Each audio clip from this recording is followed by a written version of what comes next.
ഇന്നത്തെ നമ്മുടെ വെബിനാർ എന്ന് പറഞ്ഞിട്ടുണ്ടെങ്കിൽ exclusively for our community members ആണ്. അപ്പോൾ ഇറ്റ്സ് മോർ ഓഫ് എ ഒരു വൺ സൈഡ് ടോക്കിനേക്കാളും കൂടുതലായിട്ട് it's more of a discussion. അതാണ് നമ്മൾ എക്സ്പെക്ട് ചെയ്യുന്നത്. കൂടുതൽ കാര്യങ്ങൾ നിങ്ങൾക്കുള്ള ഡൗട്ട്സും കാര്യങ്ങളും വളരെ ക്ലിയർ ആയിട്ട് ചോദിക്കും. അപ്പോൾ ഇന്നത്തെ നമ്മുടെ ടോപ്പിക് മെയിനായിട്ട് Kerala shops and commercial establishment act 1960. The basic question is, do I have to register with the Labour Department? ഒറ്റ തൊഴിലാളിയില്ല, പക്ഷെ ഞാൻ ലേബർ ഡിപ്പാർട്ട്മെന്റിൽ നിന്ന് ഷോപ്പിന്റെ ലൈസൻസ് എടുക്കണോ?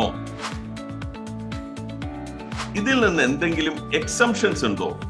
അതുപോലെ ഗവൺമെന്റ് കൊടുത്തിരിക്കുന്ന ചില എക്സംഷൻസ് ഉണ്ട്. ഫോർ എക്സാമ്പിൾ ഷെഡ്യൂൾ ബാങ്ക് വേണ്ട. കോടതി കൊടുത്തിരിക്കുന്ന ചില എക്സംഷൻ ഉണ്ട്. ഷോപ്പിനെ 3 തരംതിരിച്ചിട്ടുണ്ട്: സ്മോൾ, മീഡിയം, ബിഗ്. അപ്പൊ ഈ ഒരു സ്ഥാപനത്തിലെ ആർക്കെങ്കിലും ഈ ഷോപ്പ് ആക്ട് ആപ്ലിക്കബിൾ അല്ലാത്തവരുണ്ടോ?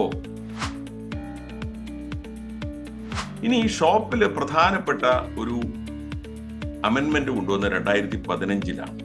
അത് ഗവൺമെന്റ് ഒരുപാട് കംപ്ലൈന്റുകളൊക്കെ കിട്ടിയിട്ട് ഉണ്ടാക്കിയ ഒരു അമെന്റ്മെന്റ് ആണ്. കാരണം എസ്പെഷ്യലി ഈ ഹോസ്പിറ്റൽസിലെല്ലാം ഈ നേഴ്സുമാർ വിദേശത്തേക്ക് പോകുമല്ലോ, ഇവിടെ ആളില്ലാണ്ടാവും. അപ്പൊ അതുകൊണ്ട് ഒറിജിനൽ സർട്ടിഫിക്കറ്റ് വാങ്ങിച്ചു. ഒരു സർട്ടിഫിക്കറ്റ് ഒരു ജോലിക്ക് അപേക്ഷിക്കണമെന്ന് വെച്ച് കഴിഞ്ഞാൽ കൊടുക്കാതിരിക്കുക. അപ്പോയിന്റ്മെന്റ് ലെറ്ററേ ഇല്ല. പിന്നെ 2018 വീണ്ടും കുറെ മാറ്റങ്ങളും. അതുപോലെ തന്നെ 2018 വന്ന മറ്റൊരു മേജർ അമെന്റ്മെന്റ് ആണ് 2018 വരെ സ്ത്രീകളെ 7 മണി കഴിഞ്ഞാൽ പിന്നെ ഷോപ്പിൽ വെക്കാൻ പാടില്ല. അതുപോലെ തന്നെ 21 വന്ന മറ്റൊരു മാറ്റം,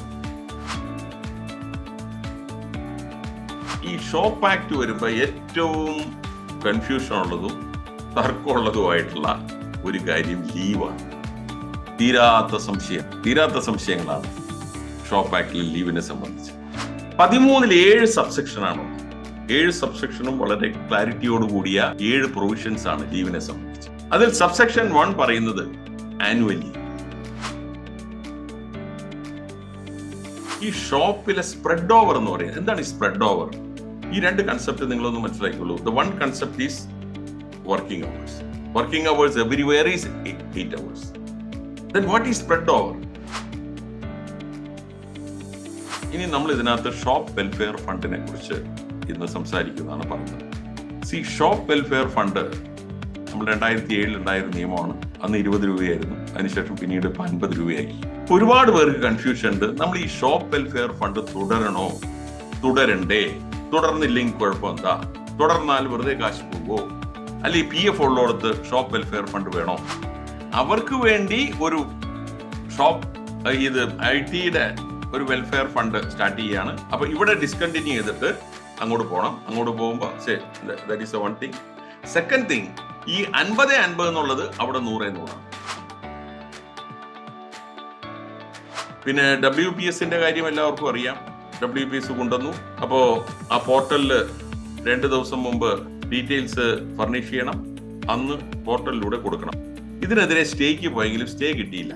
പക്ഷെ ഇപ്പോ ഹൈക്കോടതിയുടെ ഉത്തരവനുസരിച്ചിട്ടുള്ള ഇപ്പോഴത്തെ പൊസിഷൻ എന്ന് പറഞ്ഞാൽ, എനിക്കിപ്പം കേരളത്തിലൊരു ഓഫീസ്, ഒരു കൺസൾട്ടിങ് ഫേം ഉണ്ട്. അപ്പം ഞാൻ അവിടെ എനിക്ക് 5 എംപ്ലോയീസ് ഉണ്ട്. ഞാൻ പിന്നെ ഒരു 10 എംപ്ലോയീസിനെ മറ്റുള്ള സംസ്ഥാനങ്ങളിൽ എടുക്കുകയാണ്. അവർക്കെല്ലാം വർക്ക് ഫോമാണ് കൊടുക്കുന്നത്. അങ്ങനെയാണെങ്കിൽ അവർക്ക് ഈ വെൽഫെയർ ഫണ്ട് ആപ്ലിക്കബിലിറ്റി വരുമോ? ഷോപ്പ് ആൻഡ് എസ്റ്റാബ്ലിഷ്മെന്റിന്റെ വെൽഫെയർ ഫണ്ട് മാൻഡേറ്ററി അല്ലെന്നാണ് ഇപ്പൊ പറഞ്ഞത്.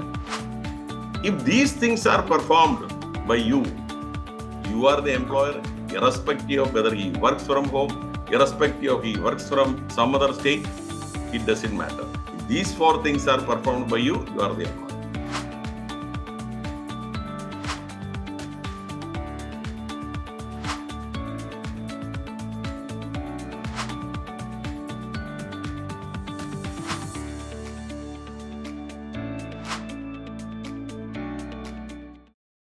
Great Leap, encouraging employment values.